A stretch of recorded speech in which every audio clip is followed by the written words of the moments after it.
राम जी के भाइयों ने तो कितना त्याग किया है, कितना समर्पण है, हम रामचरितमानस में सुनते हैं, पढ़ते हैं। लेकिन रावण ने क्या किया? रावण का जो भाई है कुंभकर्ण, वह 6 महीने सोता है, क्योंकि उसे वरदान प्राप्त था, मांगी नींद मास सट के। लेकिन 6 महीने बाद जब वह उठता था तो रावण उसके भोजन की व्यवस्था रखता था। कितना मांस मदिरा अन्य चीजें कितनी भक्षण कर जाता था, लेकिन रावण उसकी व्यवस्था करके रखता। ये भाई भाई का प्रेम है। लेकिन आज कलयुग का भाई जरा से धन के लिए, जरा सी संपत्ति के लिए, जरा से वैभव के लिए एक भाई दूसरे भाई को मारने मरवाने के लिए तैयार है। लेकिन मैं कहती हूँ भैया, हम रामचरितमानस को पढ़ते हैं, रामचरितमानस को सुनते हैं, सत्संग सुनते हैं, हम राम जी के कुछ आचरणों को अपने जीवन में धारण करें, हम रामचरितमानस से कुछ सीखें, हम जो सत्संग में जाते हैं सत्संग से कुछ प्राप्त करें, कुछ लेकर जाएं। लेकिन व्यक्ति जब कथा में आता है बड़े ध्यान से भाव से सब सुनता है, और जब कथा से जाता है तो बढ़िया कपड़े अपने झटकार करती, कहीं थोड़ी बहुत कथा लगी घर ना चली जाए। लेकिन ये सत्संग में जब हम आते हैं तो सत्संग से कुछ प्राप्त करें। और देखिए ये जो सत्संग हो रहे हैं ये आज की परंपरा नहीं, ये सत्संग की परंपरा युगों युगों से चली आ रही है। एक बार गोस्वामी बाबा तुलसीदास जी महाराज से लोगों ने पूछा, बाबा एक बात बताइए, ये सत्संग कहने और सुनने की परंपरा कब की है? बाबा तुलसीदास जी महाराज ने कहा, भैया ये सत्संग कहने और सुनने की परंपरा युगों युगों से चली आ रही है। लोगों ने पूछा, बाबा इसका कोई वास्तविक प्रमाण होगा? बाबा तुलसीदास जी महाराज कुछ कहते उससे पहले लोगों ने कह दिया, बाबा आप कह रहे हैं युगों युगों से चली आ रही है, मतलब ये राम कथा, ये सत्संग कहने और सुनने की परंपरा सतयुग की होगी। बाबा तुलसीदास जी महाराज बोले, नहीं भैया, ये राम कथा कहने और सुनने की परंपरा सतयुग की नहीं है। लोगों ने कहा, अच्छा सतयुग की नहीं है? बाबा तुलसीदास जी महाराज बोले, बिल्कुल नहीं। तो कहा फिर कब की है? गोस्वामी बाबा कुछ कहते उससे पहले ही दूसरे व्यक्ति ने कहा, बाबा फिर तो ये राम कथा कहने और सुनने की परंपरा, ये सत्संग सुनने और सुनाने की परंपरा द्वापर युग की होगी। बाबा तुलसीदास जी महाराज बोले, नहीं भैया, द्वापर युग की भी नहीं। लोगों ने कहा, बाबा ये सत्संग कहने और सुनने की परंपरा ना सतयुग की है ना द्वापर युग की है, तब तो अवश्य ही कलयुग की होगी। बाबा तुलसीदास जी महाराज बोले, नहीं भैया, ये सत्संग कहने और सुनने की परंपरा ना सतयुग की है, ना द्वापर युग की है, और ना ही कलयुग की। लोगों ने पूछा, बाबा तो कब की है? ना सतयुग की है, ना द्वापर युग की है, ना कलयुग की है, तो कब की है? तो बाबा तुलसीदास जी महाराज कहते हैं, भैया ये सत्संग सुनने और सुनाने की परंपरा, ये भगवान की कथा कहने और सुनने की परंपरा ना सतयुग की है, ना द्वापर युग की है, ना कलयुग की है, बल्कि ये सत्संग कहने और सुनने की परंपरा त्रेता युग से चली आ रही है। लोगों ने पूछा, बाबा प्रमाण क्या है? गोस्वामी बाबा तुलसीदास जी महाराज प्रमाण के रूप में श्री रामचरितमानस में चौपाई का वर्णन करते हैं, लिखते हैं, एक बार त्रेता युग माही,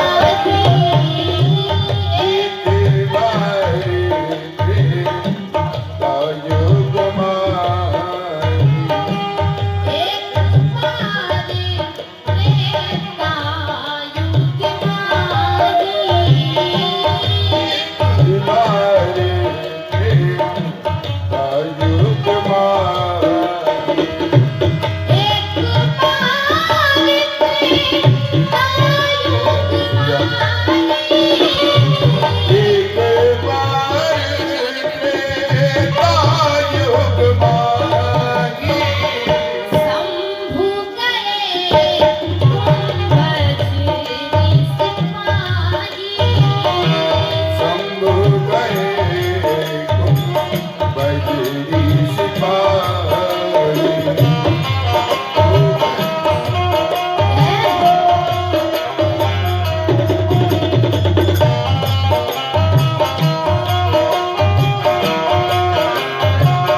आचार्य हैं। का राम कथा कहने और सुनने की परंपरा, सत्संग सुनने और सुनाने की परंपरा त्रेता युग से चली आ रही है। इसके आचार्य शशांक शेखर, भयंकर, प्रियंकर, चंद्रमौली, चंद्रशेखर, आशुतोष, औगड़दानी, अनाथों के नाथ, भूतनाथ, विश्वनाथ भगवान शंकर है।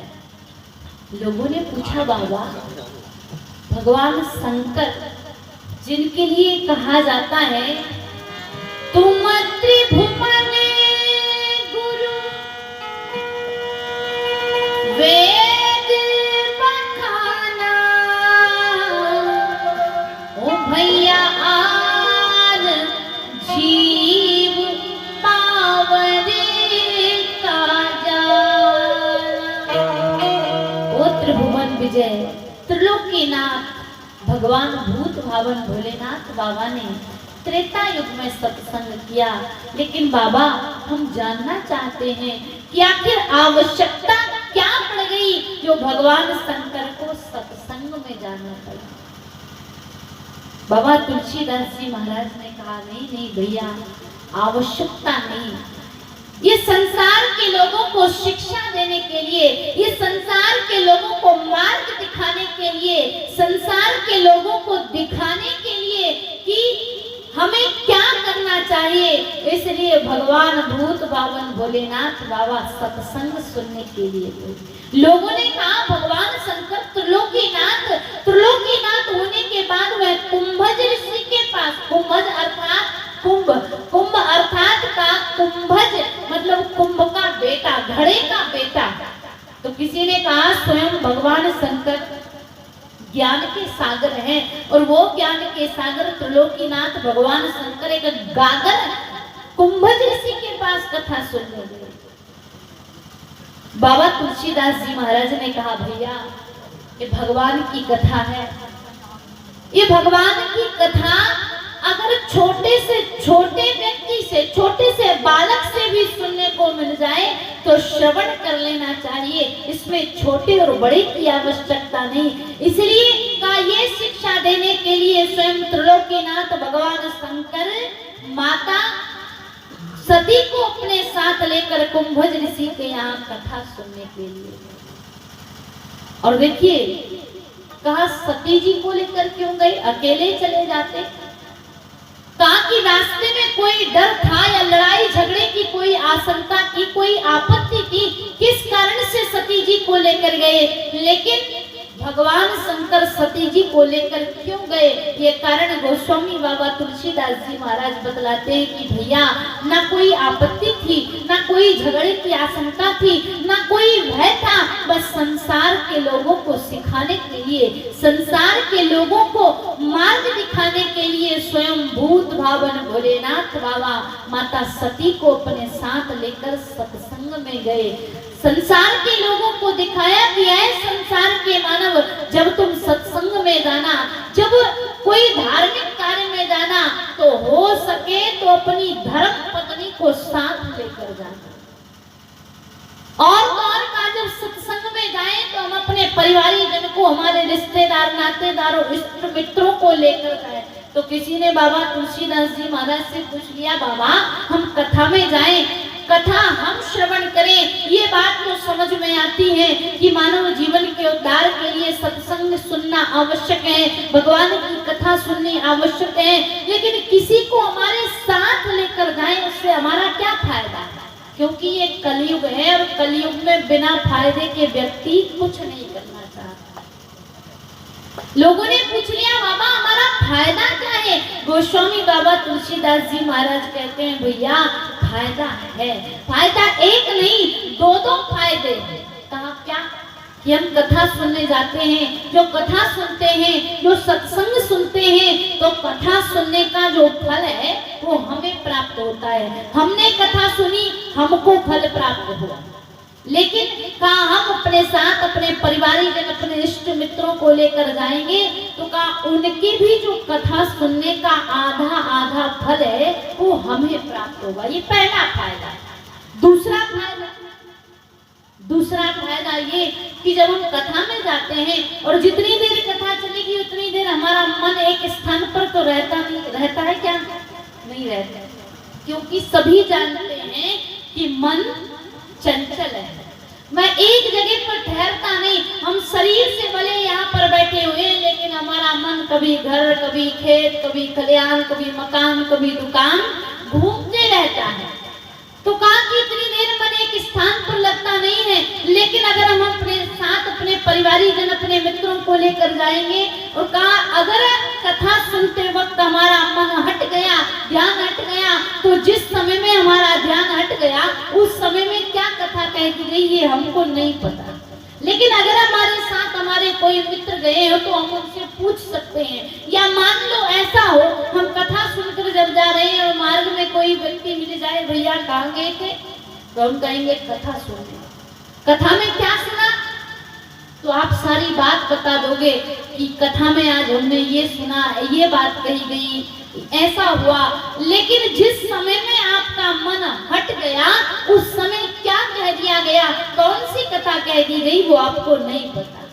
इसलिए कहा जब आपके परिवारी जन या आपके इष्ट मित्र आपके साथ होंगे तो वो बता सकते हैं कि भैया इस समय में भले तुम्हारा ध्यान नहीं था, तुम नहीं सुन पाए, लेकिन मैंने सुना इस समय में यही कथा कही गई, तो हमारा प्रसंग भी पूर्ण हो गया। इसलिए दो फायदे।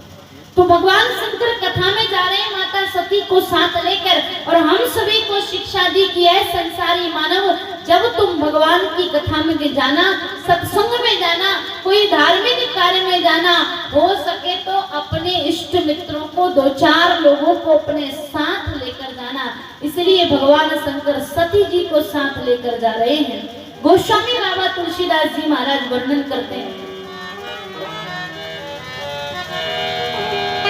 संग सती जग जन